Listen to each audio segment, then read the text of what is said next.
Welcome to All About The Gers. Brought to you by our sponsors. The JR Group. Plugged In Business Solutions. DB Dental Care. Reflex Blue. The Right Software. Dev Provider. And Avia Signs. Our chosen charity partner is the Second Chance Project. We are now official agents for the Rangers Lotto. Find out more at www.allaboutthegers.co.uk. Hello and welcome to All About The Gers. Myself, Ricki, Neill, joined by Derek and Charlie. Good to see you back, Derek. Yes, Derek. Thanks very much. I was at death's door, by the way. Death's door. Aye. Nearly died. Oh, terrific. Aye. That's not good. What have you actually, was it the flu you had, aye? Man flu. Aye. That's the worst kind you can get. There might have been a case of a wee bit of a hangover for the Celtic game, and then a wee bit of cold or flu. Man flu kicked in. Sometimes when you see you're in these, you're in the pubs and the clubs and all that, and then you're meeting a lot of people and like closed doors. I don't think it's a good combination in it, no. So still struggling a wee bit with my chest, but nah, I'm fine. Right as rain. How was Stornoway? Oh, well, obviously I was up Stornoway celebrating the start of their 50th year anniversary, and it was amazing. Well, you guys know what it's like up there. They treat you like royalty. The hospitality is amazing. You know, so we went to the same wee restaurant that we went to, and you know that's the first time I've ever been in a restaurant I could have finished a steak. It was huge. No, I don't believe that for a minute. Seriously, I was forcing myself to try and eat it, and I was gutted when I had to leave it. You know your nickname. It's Tubby Scoff a lot. You can scoff for Scotland, mate. Nah, not at all. But no, it was amazing. It was so funny. I know because seeing everybody up in Stornoway, nobody actually calls you by your actual name. They've all got a nickname for each other. So we met these two guys who are best of mates. One's called Foggy and one's called Misty. And I was like to Foggy, how did you get called Foggy? He says, "Oh, when I was young, I was a wee kid and I ran into a lamppost. When I came to, I was all foggy." So it was brilliant. But obviously, I was up there with Graham Souness. Spent a lot of time. The high roller, Charlie. Me and my mate Graham. You know, but it was interesting because obviously, you know my thoughts on Clement. I thought he should be out the door, you know, and I still kind of think the same. But I heard Graham's side of it, and I heard Ian Durant's side of it as well, you know, and I'm kind of. So what was it? Share it with us. Well, Graham basically says, you know, he believes he is the right guy. He thought he was the best out of the whole selection. Apart from, he did want Frank Lampard, and Frank Lampard really wanted the job. He was saying that Frank's wife's actually from Northern Ireland, and they're all Rangers daft, you know. So he did think that if Lampard was involved, then other people would maybe invested in the club as well, you know. But he did say he still thinks we need to give him a chance because he doesn't think any player can really turn around any of the players to make them amazing, you know. So it's not really the manager. A lot of it's to do with the players that we've got, you know. So, so Graham Souness was basically, he's still backing him, but he's satisfied with the way we've been playing away from home as well. I know, listen, see some of the big games. I don't know if I've said this on this programme. I think some of the big games that we have played in, there's been no pressure on us and we've been able to deliver. I think when the pressure has been on us to deliver, we haven't delivered. So I think that's a question that can be through the manager as well, you know. So me and Charlie was at Charlie's gig on Saturday night, and we're not saying sack the manager at the minute, but by God, he's got to do a hell of a lot better than what he has been. Right. Well, I just think he's been given a terrible hand. Start of the season, the club have kind of probably lied to him, then give him another contract to kind of keep him there. As you know, my friend's his agent, and I kind of try and stick by Clement. But I think he has to stop speaking a little bit nonsense now. Everybody gets injuries. Every team in Europe gets injuries. And then he talks about budgets, but our budget should still be able to be better to beat Dundee. And I said to you, Ricki, last Monday night, I thought with a kind of heavy heart, I said we'd beat Dundee 2-1. That's right. And it was 1 each, and it was a very poor performance for some players. And I just don't think he's getting the best out of them. And then again, Sunday was probably the best 40 minutes I've seen since Clement's been in, because they were unbelievable. Do you know, somebody in the crowd in Lewis and Harrison Saturday night asked Graham if he thought you could turn a kind of an average player into a good player.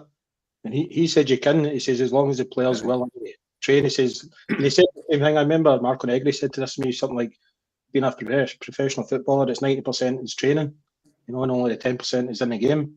But he does think that you can turn somebody around. So maybe the players will come good. But Derek, obviously, I've not seen you since Old Firm game. Up soon as Arsenal, is that what you're saying? Aye, best mates now. You're slipping up. You believe soon as you no believe us too. I just believe that at points the players lack desire sometimes. See, away from home, and it's a wee horrible Wednesday night at Dundee, and they're not being brought up in Glasgow, they're not being brought up in Scotland.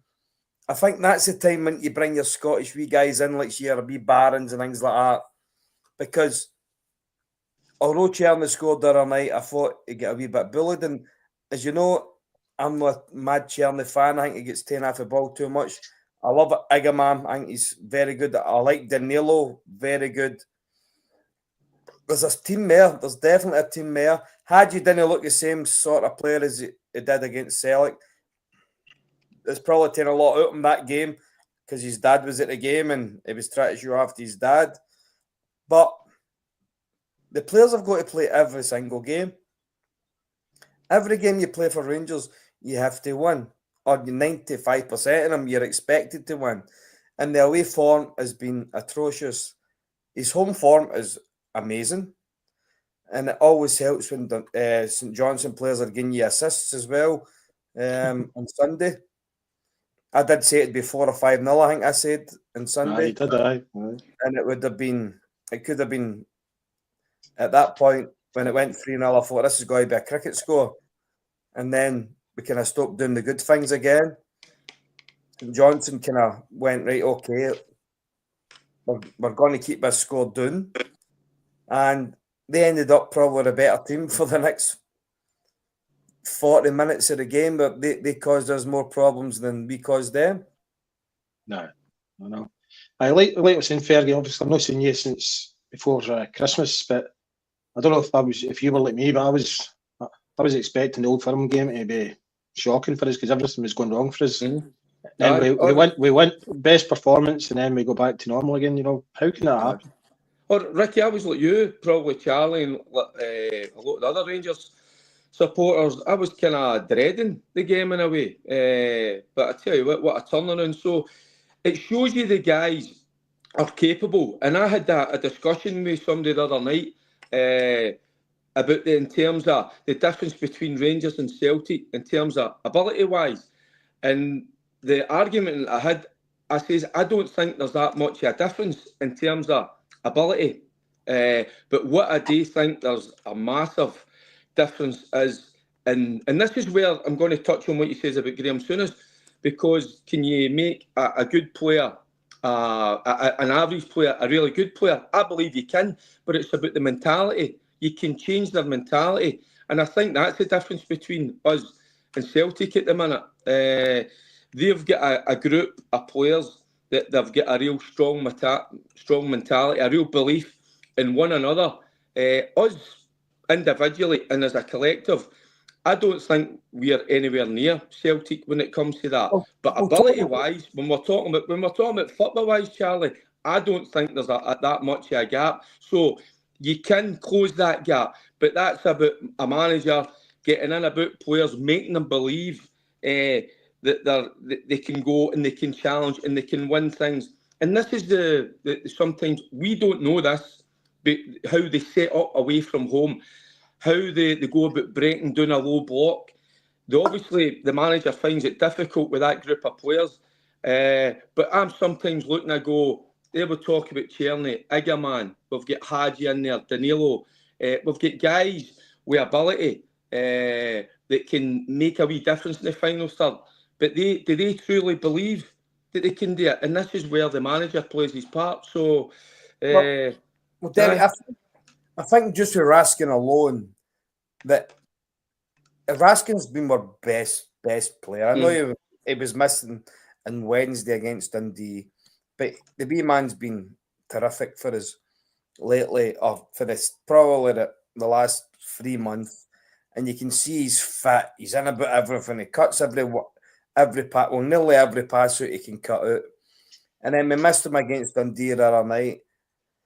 And I think sometimes you have to go to Dundee and just try and win the game. Don't try and win it by playing the way we play every time. There's got to be another way we have to play sometimes.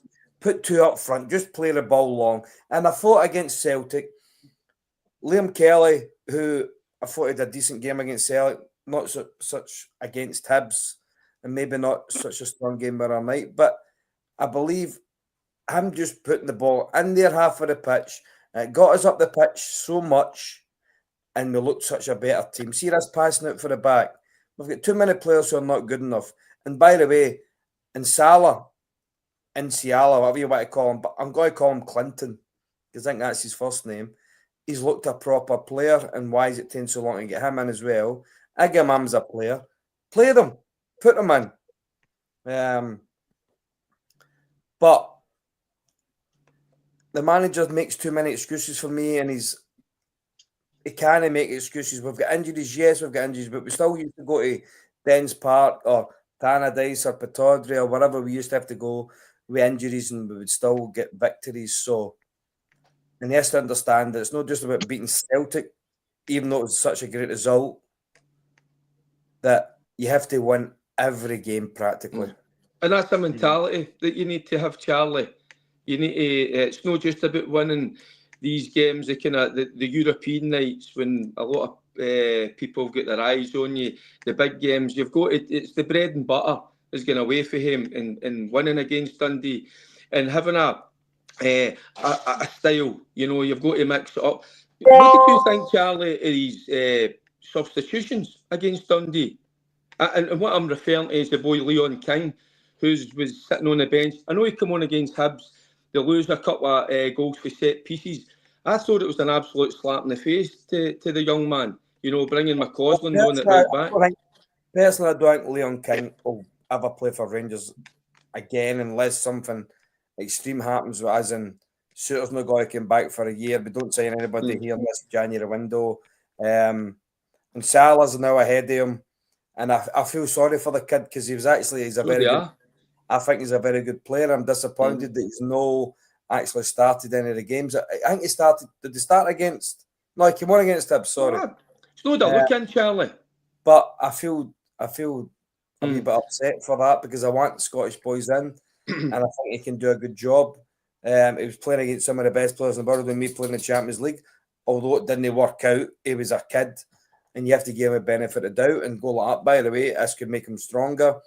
But they've not given him a chance, and that's disappointing.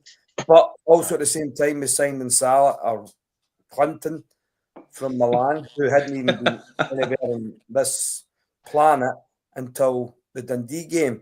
Leon King was even on the bench before him against Celtic, I think it was, or Hibs, and he came on before even Clinton and Salah was even on the bench.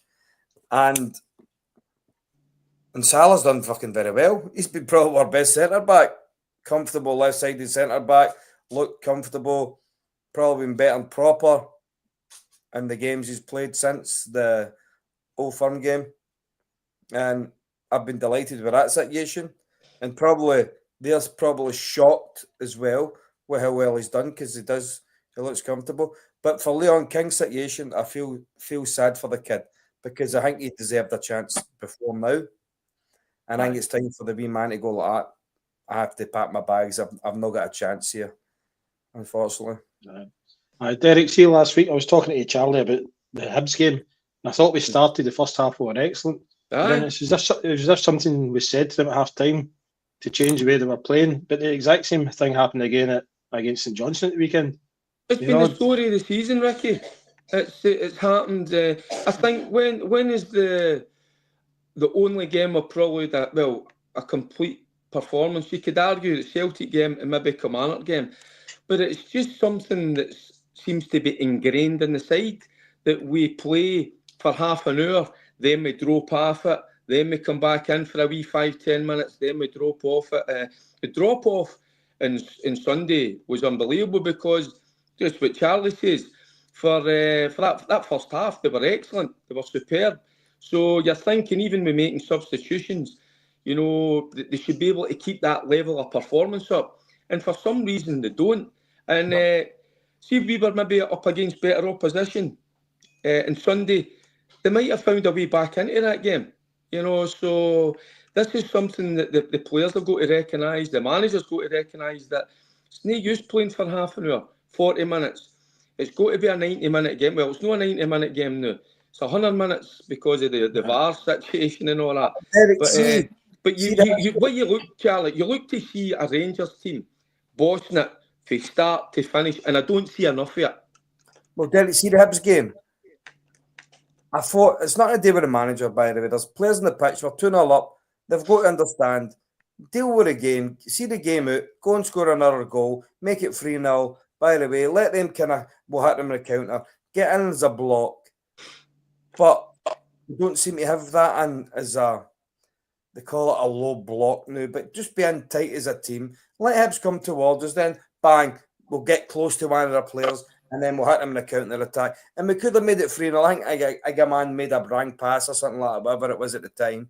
But we've got to look after the game better. And that's no Clement's fault. That's the players on the pitch's fault. Because see, if I'm playing that game and I'm 2-0 up against Hibs, cruising, and the next minute it's 2-1. But Charlie, is that not the manager's responsibility when he sees the standards start to drop, that he's got to pick them up, he's got to make that better? And if it's not the case, then he goes to the bench. You've got to threaten players with, listen, if you're not going to keep a certain standard up, you ain't going to be on the park. He's got to drive those standards. That can't be a half an hour, can't be for a half, because we'll get found out, and we have been found out. And understand that's what I'm saying. But the players have got to have a look at themselves. You can't keep on blaming the manager, because they're 2-0 up cruising and he's set the stall up well. And then some of them just go like, oh, by the way, we've done our job, that's us finished. And I get that. Well, some of the players he's brought to the club as well. So you could argue that point as well. So so he's responsible. I know what you're saying about the players. But see, the other thing I would say with that, Charlie, this is where, when I look, and I'm not going to make comparisons, when you look at Celtic, you look at Rangers, I don't see any of the Rangers players getting after each other, demanding, better for each other. I do see that on a Celtic side when I watch them, I cover games. So that's the responsibility of these players. They've got to demand. Now, you've just touched on it. Then they've got to demand more for each other. And it doesn't seem that is the case. I don't see a leader. And it's not, well, you played in a team. I played in Rangers teams, but it wasn't one leader in terms of the captain. In my day, I had about 5 or 6 players. Now, if I wasn't performing, I get a boot up the arse. Guys were after me, by the way. I don't see that. But Derek, I know what you're saying, 150%. I'm right in what I'm saying about that. I know that anyway, for sure. Yes, what you're saying is right. And there's no leaders, there's no many leaders on the pitch. But the manager at the side of the pitch, when his team go 2-0 up and they're cruising, what's he meant to bloody day? And then they end up getting into a shell. That's what they do. Get back, or they stop playing, or they stop wanting to win the game, or they think they've already won the game. That's where the manager, I don't think there's much he can do at the side of the pitch. People are going, aye, okay, we're 2-0 up, okay, we'll just see, whatever. I don't know if that's the situation, but do I want him sacked? Definitely. I don't know, want him sacked. Definitely not. I want him there. I want him to be successful. But as you say, there's a lot of work to be done. And I think there's periods since he's been here, they've been very, very good. But there's been periods where they've been probably worse than Coutinho's team, and that's a disappointing thing. See, I'll throw another one at you as well.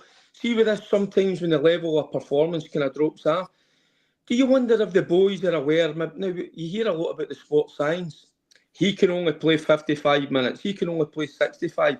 I wonder if that has an effect on the players as well. As if they're thinking, oh, hold on, I've only got another 10 minutes left here. I'll just cruise through this and I'll not get injured. I'll get myself off the park because I'm already getting pulled off. I don't know. This is just wee questions you put out there. Sometimes you're thinking, you're watching games and you're questioning why the standard drops so dramatically. So you're looking for answers, aren't you? You're kind of going, why is this? Why is the case? So one, you could look at, there's not enough guys driving each other on in the park. Could the manager be better for the side? Could it be the sports science? Who knows? I don't know. The only guys that know are the guys that are within the building. We really need Scottish boys in the building. That's what we really need. I've not seen much of the boy Neil Cameron. I'm linked to him. I don't know how good he's going to be or how good he is. But I totally believe we need more Scottish contingent in the team. We Conor Barron has been kind of hung out to dry a wee bit. His performance hasn't been great lately, but he started the season very well. Although he wasn't a world beater, but the wee man did everything he had. Scottish boy, Scottish mentality, and I loved it. And Raskin deserves to play in front of him at the moment, 100%. But I don't think they have to play two sitting midfield players together. So that's why Barron, and I agree with Clement here why he's not playing Barron. But we need to have more British players, Scottish players in our starting lineup, and we just don't have enough. There's a comment for Linda Ross, just going back to talk about the players. Linda Ross is saying, another example of these players. Last week when Dundee were 1-0 up, Dessers and Dill in the dugout laughing and joking and saying basically all they care about is the money and don't care. Yeah, Ricki, I wouldn't read too much into that. You know, the guys, I know it's not a good look. I get that. I remember it because I looked at that and I thought people pick up on that. Listen, sometimes the guys are on the bench, they're having conversations, they're having a wee bit, I wouldn't say a laugh and a joke because it's a serious matter, but sometimes you just catch people at the wrong time. I wouldn't read too much into that, to be honest with you. Right. There's obviously St Johnstone scored against us in the 54 minutes, and then in 55 minutes, as agreed, the Union Bears of the Rangers Supporters Association left the stadium in protest against the manager and the board. I don't know if you read the statement. Did you read it? Here, the Union Bears I love what they do as in supporting the club. Support the club. You can't pick who's manager, who's going to be chairman, whatever. Support the club. And I understand it's been a hard time. I really do. But there's no chance in this world that I'm supporting a walkout. Not a chance in the world. Things have been hard, yes. But don't try and get other fans involved in what they think. And don't try and get... It'll make it harder. If, for instance, if Clement goes through the next 3 or 4 weeks and doesn't win, he'll struggle anyway. But we don't want to sack managers every single time we go through a wee lull. 2 weeks ago, we just had the best result of the season. We battered Celtic very easily. We had a great performance. Yes, we were 2-0 up against Hibs. Agaman was immense. Wednesday night against Dundee wasn't great. But I don't believe walking out and not supporting the team is the right thing to do. Okay, maybe up the stairs has been a difficult time, but we've brought 2 new guys in, so let's see where they're going to go and where they're going to take us, and let's support them. I don't believe we can walk out and let the players down, because the players are the most important things, the most important people that we have to support. Right. I'll just foremost, Ricki, with the Union Bears, I think they're a breath of fresh air. You know, a lot of people agree with me what I'm going to say. I just think what they bring to the table in terms of the atmosphere, the games, is phenomenal. Listen, we're all Rangers supporters at the end of the day. We've got own opinions in certain things. And I'm not going to criticise the guys for walking out. And the reason being, these guys are disappointed. They're angry. Obviously, you can see that. But they decided to draw attention to the whole situation that's going on at Rangers. I think it was more vented at the board rather than anybody else. And I thought, and I think it was Andy yesterday speaking about it as well. I thought they'd done it in a peaceful manner. There could be other ways they would demonstrate, you know, or protest, shall we say. I thought it was pretty dignified in terms of they just walked out. What I didn't like was a lot of the other Rangers supporters having a go at them. Now, whether you agree with the guys or no, at least have a wee bit of respect for them, because they've got their opinions, they've got their own feelings. So if that's how they feel, you know, let them go out. But I didn't enjoy and I didn't like the look with them having a go at each other, because that's the last thing that we need is our fan base to be fractured. But I think it was more, not so much at Clermont. I think it was directed towards the board. And by the way, the thing is with them doing that, it drew attention. I heard somebody saying, oh, they're just drawing attention to themselves. Well, hold on a minute. That was the whole point of the exercise, to draw attention to what's going on, because you can protest outside, they can put the banners up, and they're at the end of their terror. So I'm not going to have a go at them. I'm not going to have a go at the guys that were booing as well, because it's just, I just hate to see it's just a bit of a mess. And at the end of the day, we need unity. Of course we do. But we can't settle for what's been on over the course since 55. 100%. It's not about settling for second best. And the new guys that have we are at the minute. We've just brought in a CEO and a chairman. Right, so let's see how they're going to take us forward. It's not about accepting second best in my eyes. Charlie, I think it's been 18 points behind. I think that's hard to take. Dictate who's going to be the manager. They cannot dictate who's going to get sacked, who's going to be the manager. So, no, but they can vent their feelings. They can let their feelings be known, and I think that's your right as a supporter.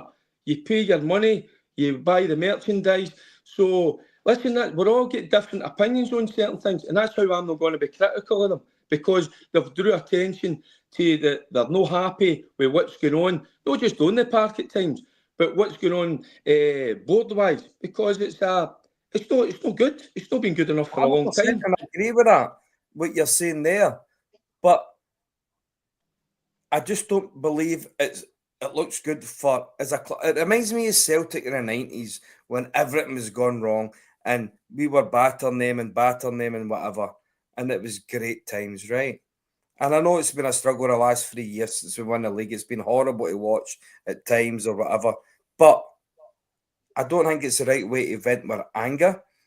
I understand their reasoning, because they're wanting change, they're wanting things to be better, wanting to be run better. And as I said, because we pay our money, we don't believe in failure. And 100% agree with that. And as an ex-player as yourself, and Ricki is a Rangers fan, we don't accept it. But I think there's a better way than walking out after the 55th minute. Yeah, but these guys, listen, they stay. I go to a few games, I work at the games. These guys are there right at the death. Sometimes I'm at games, and even at Ibrox, it's the third full towards the end of the game with 10 minutes to go. The fans have all left. They're all heading home. They're away at the subway. They're in their motors. These guys are still there. And by the way, that's the 80 minutes. The game doesn't last 90 minutes now. The game lasts 100 minutes with VAR and all that. So, no, I'm not going to be too harsh on these guys, because I think they add a lot to the atmosphere. They're there right to the death. So I'm not going to be critical of them. They add loads to it, mate. And I tell you what, I will be critical of them. I will give you I was going to swear there.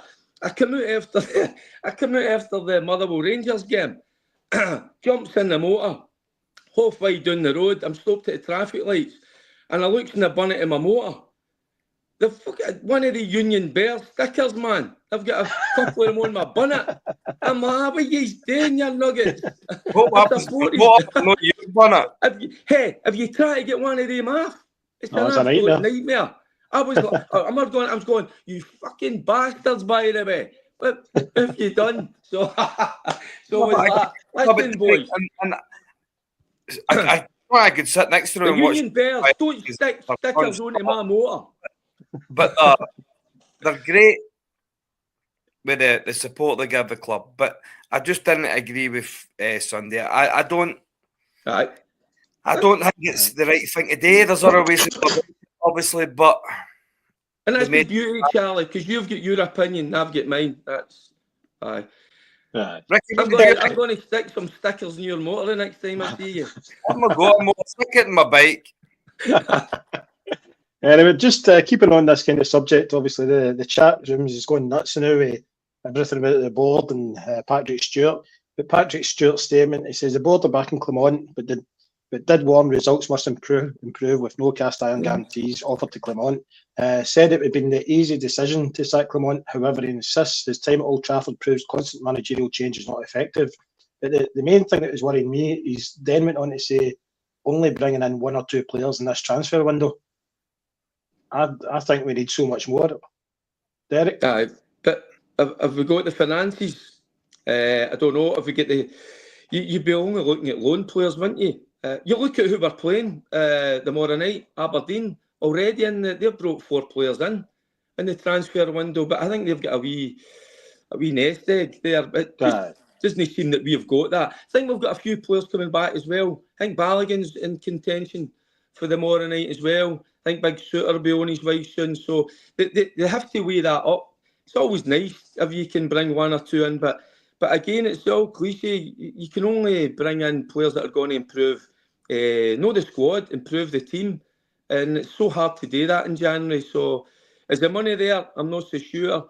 But you add that with players coming back as well for injury. Well, there's talk about Dessers and maybe Matondo getting sold as well.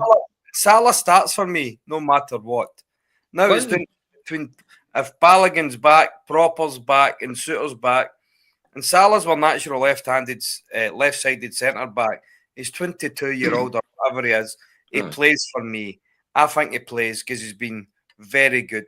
Okay, he's been a wee bit young at times, made a couple of wee dodgy tackles or whatever, but he's young. But get him in and keep him in. And then it's between Proper and Suter. And obviously, I would probably imagine it'll be Suter. I love the balance on the left-hand side. I think we need a right back. Obviously, Tav hopefully can get back soon. Or Sterling can get back and make it a stable back four. I like the right-sided defender being right-footed, the right back being right-footed, the left back being left-footed, and the left centre back being left-footed. So I think in Salah, he can only get... I don't believe he can get put out the team because I think he's probably one of our best performers, to be honest with you. Ricki, you were just talking about Dessers there. Can't you believe Cagliari are in for him? That's right. Hey, Sicily. It is stunning there. Now, listen, why would you not want to go there? Do you know a few years ago, before Lewis went to Bologna, Lecce and Cagliari were in for him. See, as soon as I knew it was Cagliari, I was trying to sway him. It's stunning, by the way, earlier. Oh, what a place to live and play your football. Yeah. Do you know, it's amazing, but it's not quite working out for him now. But what a place that would be for him to go and play his football towards the end of the season. Unless he gets his wages for here or he gets paid up and whatever. And as I said before, Dessers, his attitude, he works his boys off and he tries hard for the team, but he's just not an Ngami. Agamam or whatever. Agamam and Danilo, that the two of them are miles ahead of Dessers, unfortunately. I want the best for Dessers, I really do. And as I said, he did work hard and he carried us through a wee time there when we were struggling. But Agamam and Danilo are totally different players. Agamam, bang, first time goals. Danilo sets things up. Danilo will score goals as well. He'll get his wee chances when he's no dropping deep and Agamam maybe drop deep. But we've got proper players up there now. It's just about trying to sort out the situation at the back and the goalkeeper situation.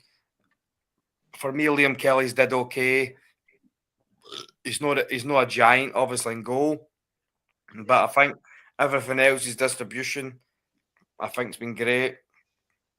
And we need to get back to maybe, like, okay, Tav, we need to get rid of him this month if we can, or we keep him, and then he goes at the end of the season. But Sterling's now got to be our right back. Jeffy's got to be our left back, or Yilmaz has got to be our left back. We can't. And I know they say they want to have 2 players for every position, but we can't have 2 players for every position because we need to be going up the park. We need to make sure we're winning games. I think you should have maybe one good young boy at each position behind the starting ones, and then we take it for there. Derek, there's the Rangers Journal asking about Lyle Cameron, because I know Charlie said you don't know much about him. Do you know much about Lyle Cameron? He's terrific player. So he's not the biggest, very tenacious, but he'll no shirk a tackle. A wee bit like Barron, but I think what he's got in his locker is he's got goals. He's really good at arriving late into the box, and getting on the end of cutbacks and crosses. Great striker of the ball. I've saw him score some brilliant goals, by the way. He's a clever football player. Keeps possessing the ball, so he's a real talented boy. I think he'd be a real asset. But what usually you look at, people will look at and they'll go, "Oh, he's not that big in stature. He's no a 6'1". But look at Raskin. Look at Barron when they played. He's a real good football player, the boy, and with an eye for goal. And I just believe surround him with better players, and he'll kick on. So for me, and Charlie's touched on it, I mean, it's bringing in more Scottish boys to the club. He ticks every box, in my opinion. Last week, Derek, I was saying to Charlie that Niko Katic used to play with Rangers. He's been linked to be coming back to the club. And his agent's actually Craig Moore. Aye. You should have got Big Murray on. The big Craig, he would have told. I mean, he's obviously been away for a wee period of time, so and it's a position where we've kind of obviously been struggling a wee bit of late, obviously with injuries. So, and you look at Balogun, he's not getting any younger. What age is Katic now? He'll be what, 28 or something, I think. Is it run about that? Hey, by the way, it's a brilliant age as well. You start to hit your peak, you're mature, you've learned the game, you know what it's all about. Probably a no-brainer, So he's obviously improved since he's left. Ricki, Katic wasn't the all-round football player that we thought we would get when we came to Croatia. He was a big lump of a boy. He would go and win his headers. And if Craig Moore's saying that he's probably perfect now, I'm imagining that he's better on the ball now than he was. But see, to be honest with you, I don't want my centre-back's been good in the ball. I want my centre-back's going and winning headers, scoring goals like Katic did at Parkhead that day and whatever. I want my defenders to defend, my good players to get on the ball, and let's play for there.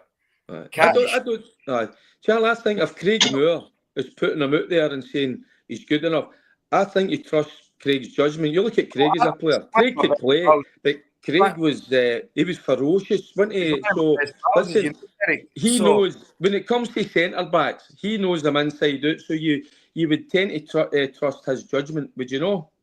Yeah, that's what I'm saying. He's one of my best pals, and I'll here. By the way, and if he's not right and he's not, and it doesn't happen, it doesn't work out, then his judgment's knackered. If you get where I'm coming from, because then. It will not be taken. By the way, it's Craig Moore used to play with Rangers. I used to captain Rangers. And Katic doesn't come in and do well.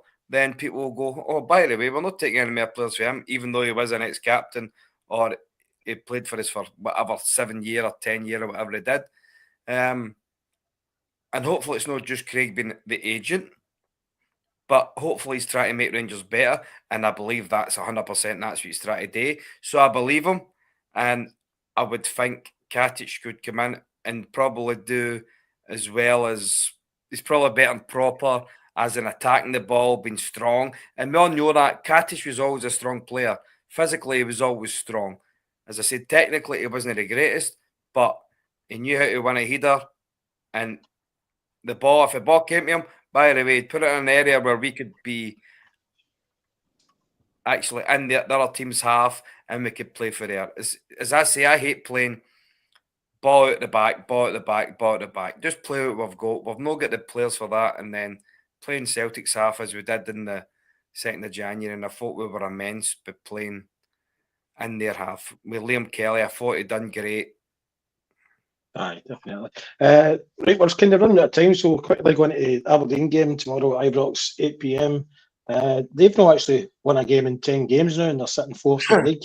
But Derek, it's going to be a totally different Aberdeen team that show up against Rangers tomorrow night. How can that happen? I mean, it always does, doesn't it? You know, and you know something? I had a wee chat again with somebody the other day about that. You know, you look at their current form. They're nowhere near it. They fell off a cliff. They're so poor at the moment. Can't buy a win. Lucky to get through the game the other day against Hearts. You know, Hearts missed a penalty right at the death. I don't think they had a shot on target at home against Hearts, which is unbelievable. But they've made a few signings, 4 of them. They've got 2 that are going to maybe come in tomorrow night. The boy Jensen and the boy Dorrington, the young boy for Spurs. So, and they're 2 of them are defenders. So they've struggled a wee bit with injury. But the loss of form for them has been unbelievable. But, and the big but is, it's Rangers against Aberdeen, and they always tend to turn up, don't they? So, listen, there's always going to be an edge to this game. And we're going for revenge because, you know, it was a sore one when they beat us 2-1 up there last time out. You know, so, and people say you shouldn't use that word revenge. Aye, absolutely. Because if I was the player, I'm looking forward to this game now because they've just turned us there number of months ago. So you want revenge, you want a win. So at home we're good. We proved that. But we need the consistency for the full 90 minutes. Don't want a half. I want a full 90 minutes. I want a full 100 minutes tomorrow. And if you go 2 up against Aberdeen, I don't want you to kind of settle for that. I want 4, 5, 6. Give it to them. That's the way it should be. So this is where the players have got to dig each other out and the manager's got to get a complete performance against them. We're running out of time, so Charlie, I'll just go into the Fraserburgh game on Sunday. There's Curry Muncher saying, Ricki, if playing the bottom side at home at Ibrox is not the right time to bleed in the youth players, when is? Would you bring in the youth on Sunday? I would always want to bring them in if they're good enough. I'd always want to bring them in. Fraserburgh, we'll beat Fraserburgh. I would think so. Even if it broke 4 or 5 young boys in, I still believe we'd beat them. But we still have to respect them. But it's probably time to give maybe a few other ones a rest. You probably get Matondo, who's I still can't believe he's at Rangers. He'll probably start that game and you won't get a young boy starting the game, but I think tomorrow night will beat Aberdeen by 5-0 or something. I think we'll get them to do tomorrow.